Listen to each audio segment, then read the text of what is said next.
Are you a brick and mortar business owner that has put your blood, sweat, and tears into creating a storefront that lights you up and serves your clients really well, only to be frustrated that you're the best kept secret in town? If you're not hearing your new clients say, "I found you on Google," then you are in the right place. Welcome. My name is Melissa Rose. I'm a mom, a brick and mortar business owner, and your straight shooting visibility coach. I've cracked the SEO code to becoming the top choice on Google in my industry. And now I'm sharing the secrets on this podcast. Get ready for stories, fail-proof strategies, and practical tips to elevate your brick and mortar presence to the top choice on Google. Let's get real, because we're going to make your business the only option in town.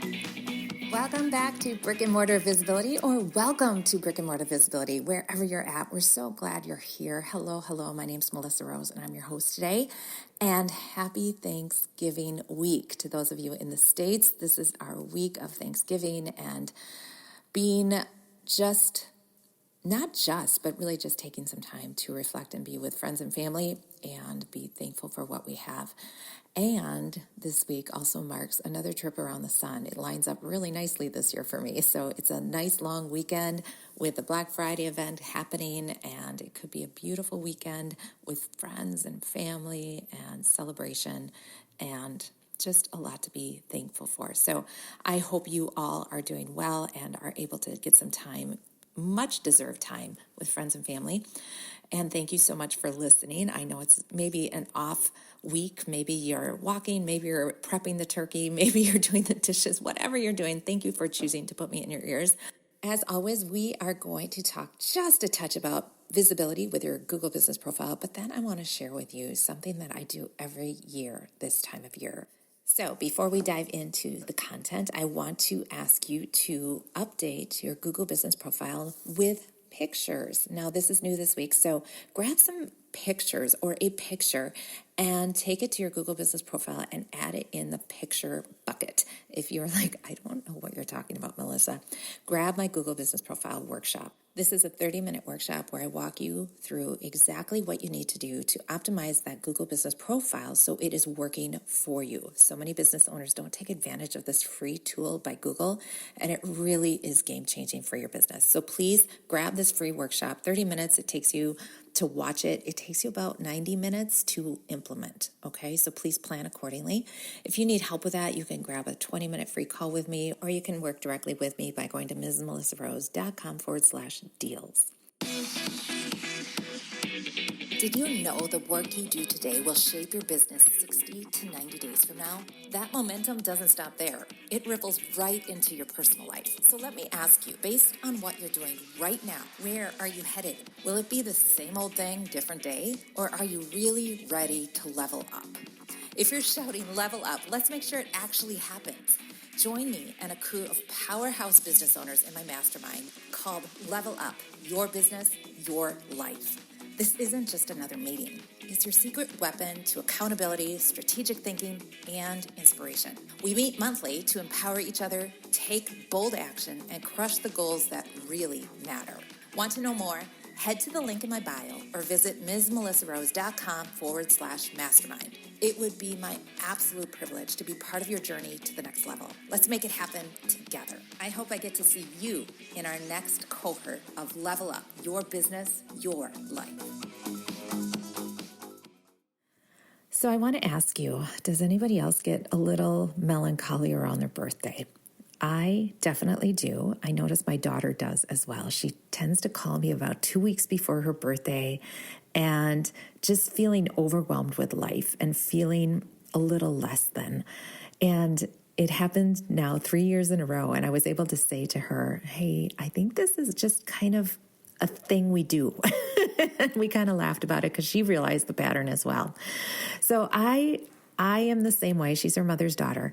And about 2 weeks before my birthday, I just get to a place of reflection and looking back and thinking forward. And I started doing this exercise, it might be 10 years already, but I do this exercise that has really just been lovely. And it's not hard. It's actually doesn't take a lot of time, but I do it every year, and it just makes such a positive impact on my mental health as well as my business and my family. Now, I am an introvert. I like a lot of quiet time. I need a lot of quiet time to rejuvenate.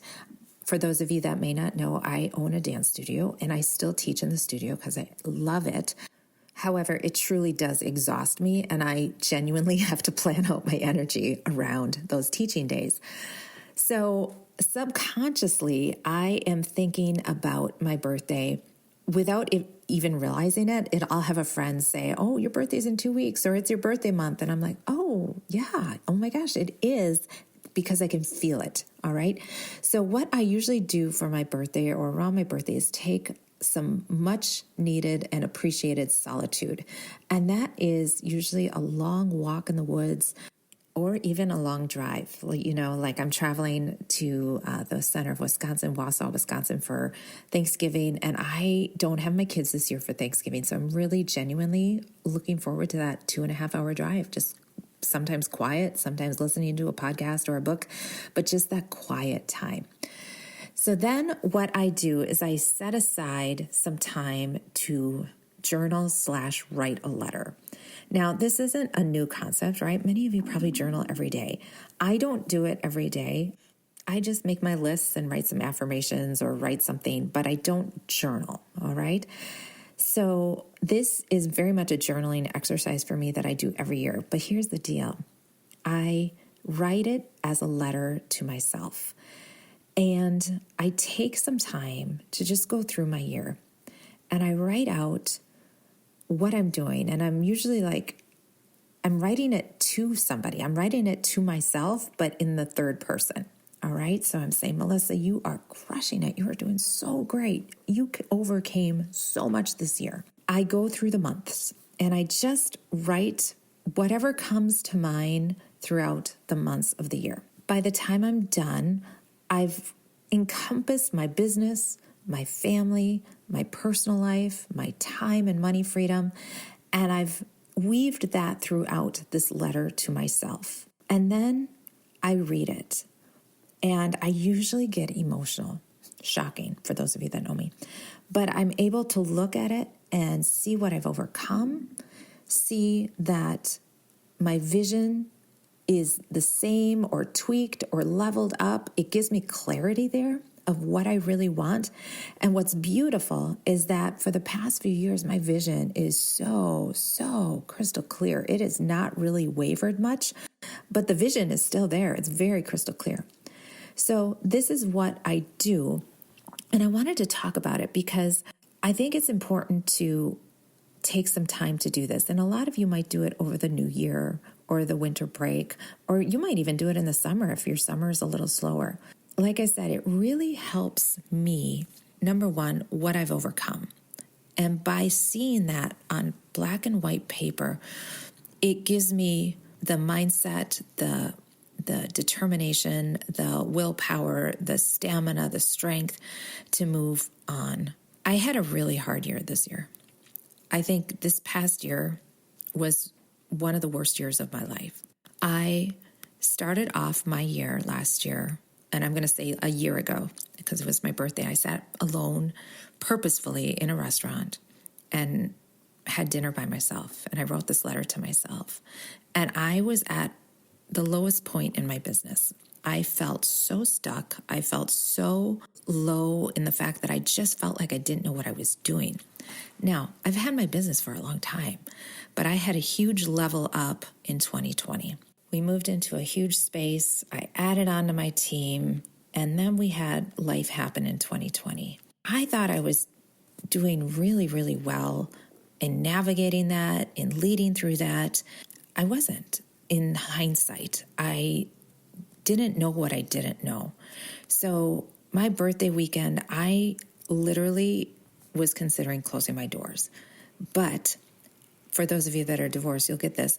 It's hard to be married and it's hard to be divorced. So it's just, which one are you going to pick? And that's the way I felt about my business. I was like, this is really, really hard to stay in it, but it's going to be really, really hard to either get a day job and or start a different business. So I invested. Didn't know how I was going to pay for it because business was really not well. Yet I knew I needed to do this because I needed to know I tried everything I could to help my business. So that was in November. Within 2-3 months, a huge uptick, a huge, like, record-breaking months and significant improvement with the business. But then I had some personal life happen. My son, my number 5 son, my 5th grader, was sexually abused by his teacher. And I found out on April 30th. That next week, I took my dad to the hospital for the last time.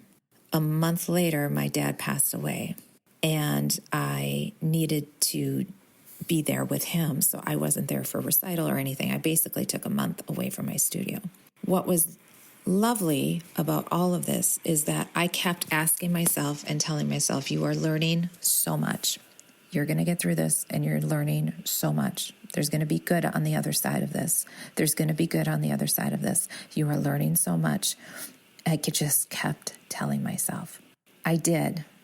I learned a lot about hospice. I learned a lot about the grieving process. I learned a lot about letting go and physically, mentally, emotionally, reevaluating what's important to me. I learned how strong I am. I learned to stand up to bullies.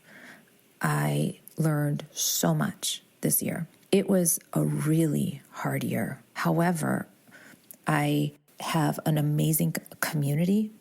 I have a lovely team. I have my tribe of people that I talk to daily that walk with me, encourage me, love me, support me. It has been truly a beautiful year, as Glennon Doyle says, brutal in all the ways.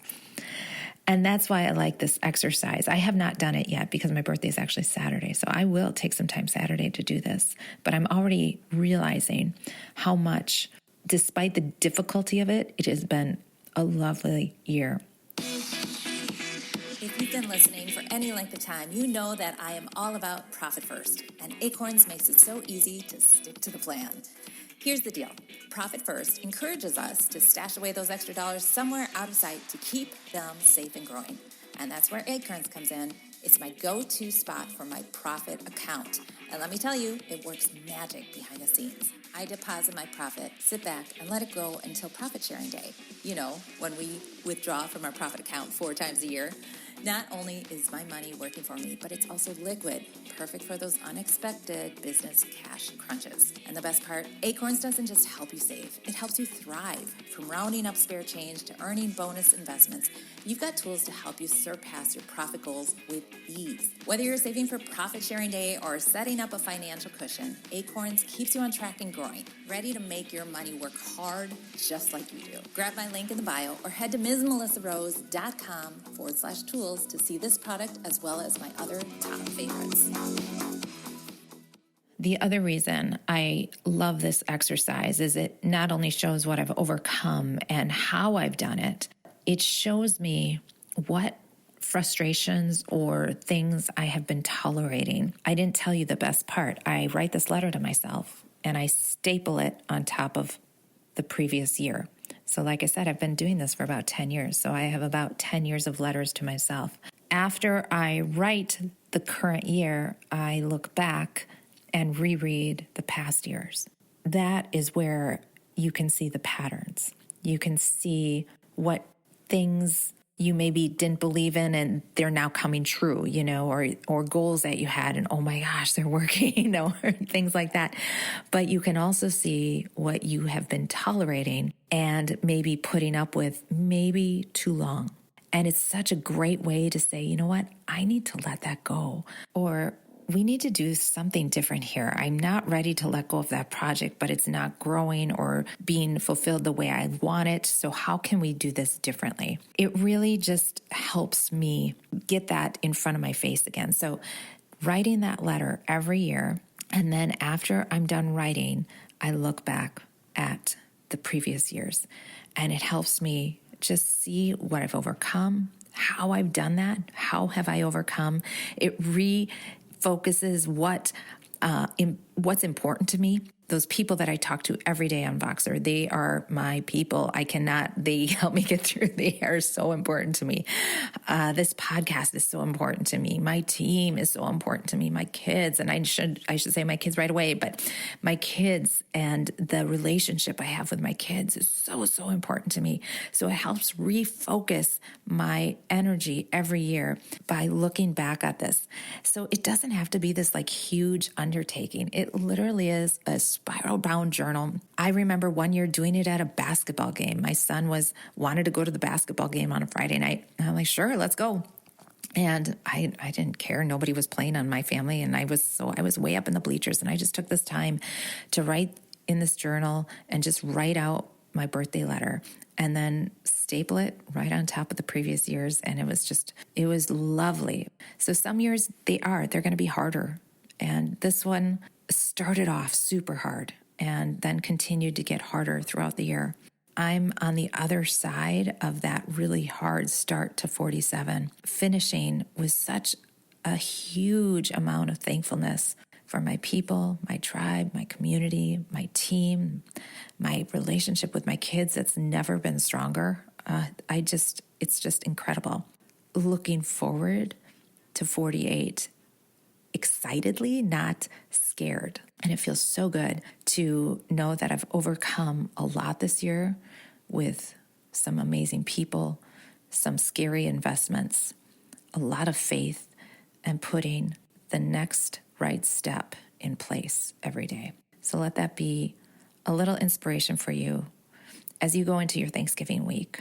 Take some time, just reflect on what you've all done this year as a business owner, the day-to-day, the week-to-week, the month-to-month, every day, week, month that we're in business, we just have more feedback to help us get better and grow so that we can give generously to those we love.